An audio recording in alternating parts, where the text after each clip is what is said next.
Okay, so the vice president thinks it's a big bleeping deal that President Obama signed the health care bill today. Hey, Mr. Biden, I think it's bad for your health to swear around open microphones.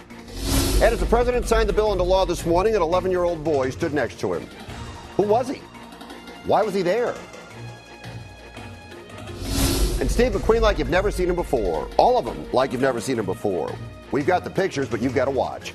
All the stories people are talking about and everything you need to know right now on The Filter. Hello again on The Filter Forefront, our top four of the day, including is it Las Vegas or is it Los Angeles? But we'll begin with this. They've got the water. They've got the power. You have to pay. Maybe. Mayor Villaraigosa has suddenly made this the equivalent of national health care, claiming raising DWP rates are a matter of urgency, telling the city council that Los Angeles could face bankruptcy if they block the rate hike. That didn't sit so well with the council. They voted to take jurisdiction, so now it's up to them whether rates go up. The council grilled Villaraigosa on his statement, calling it irresponsible. Eric Garcetti said, we don't respond well when we have a gun to our heads. And so the guns have been drawn at LA's OK Corral. Our contributors tonight, actress and social activist Debra Skelton and the editor of RonKLA.com, Ron Kaye. Our pictures are furnished by Skype. Here we go, Ron. How irresponsible are these rate hikes? How irresponsible was Villaraigosa's statement? Well, he's absolutely amazing. He doesn't know what he's talking about. One day it's to get the greenest energy, to get rid of coal plants, and there's no plan to get rid of coal plants. The next day it's to keep the DWP from losing its credit rating, and it turns out they don't have any financial problems. Today it's to avoid bankruptcy for the whole city can come dumbing down because DWP won't be able to make $73 million, even more in surplus transfers to the general fund. He's absolutely lost it. He's lost credibility. And the council historically today, and I think what is a really significant moment, voted 15-0 to take charge of the DWP. Now, if they mean it, it would be the first time in 100 years that there was any sort of governmental control over this rogue agency.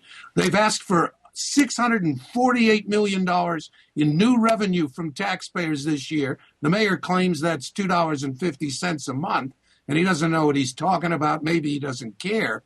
But this is absolutely the beginning of a historic moment. And I'm telling you, we got 90 days to keep the council under pressure, to demand that we get coherent and real planning. The commission overseeing them has betrayed their oaths of office. The leadership of the DWP has to go.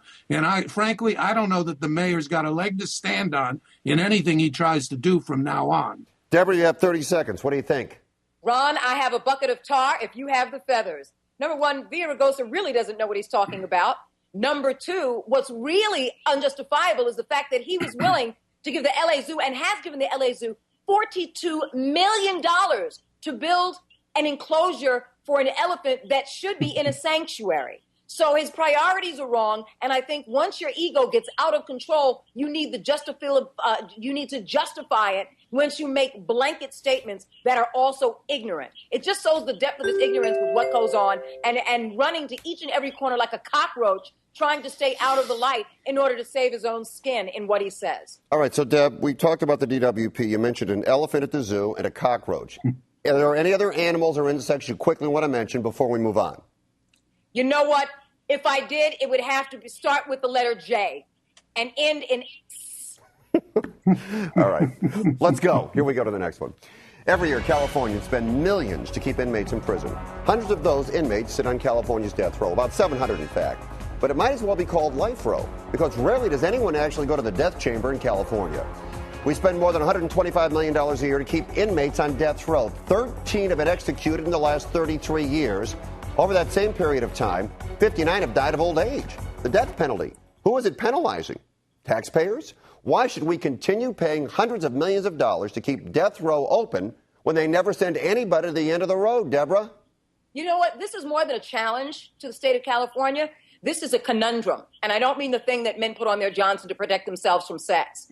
The problem with this is right now is that for those that are on death row that are not having their lives destroyed, they sit there. Now, the average age of the person who's going to death row is between the age of 30 and 40, which means there are another 40 years, quite possibly, that taxpayers will be paying for them. And then we have a revolving door system, so those that are in are now having their sentences reduced because of overpopulation in these systems. And yet the ones that go back have a higher rate of actually going back to violent crimes, or definitely going back to crimes. That's why we have a revolving door system. So this is a conundrum that really doesn't have an answer. Yes, do you want to spend the money to kill these people and basically say, see, our money is justifiable, it's basically because we've killed these people? Or do you say, no, let's not spend that money, but have a revolving door system in which so many people go back out into the street and commit crimes that they've already perpetrated on the mass public? Deb, let me just jump in. Deb, let me jump in real quick. 10 seconds, yes or no. Are you in favor of the death penalty, yes or no? I don't know yet.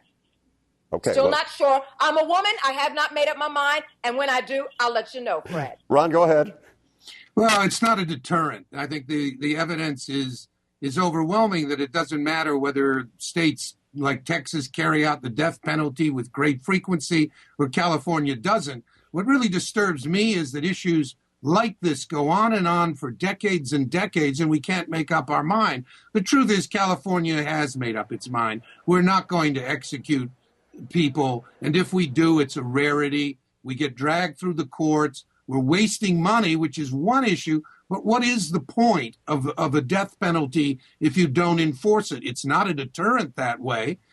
So it's a waste of money. It's a waste of policy, and it's time we made up our minds as a state of what is the appropriate punishment. Is 3 strikes for every drug crime the right punishment?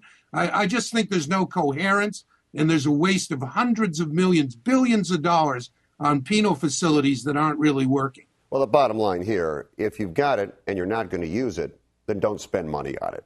Okay.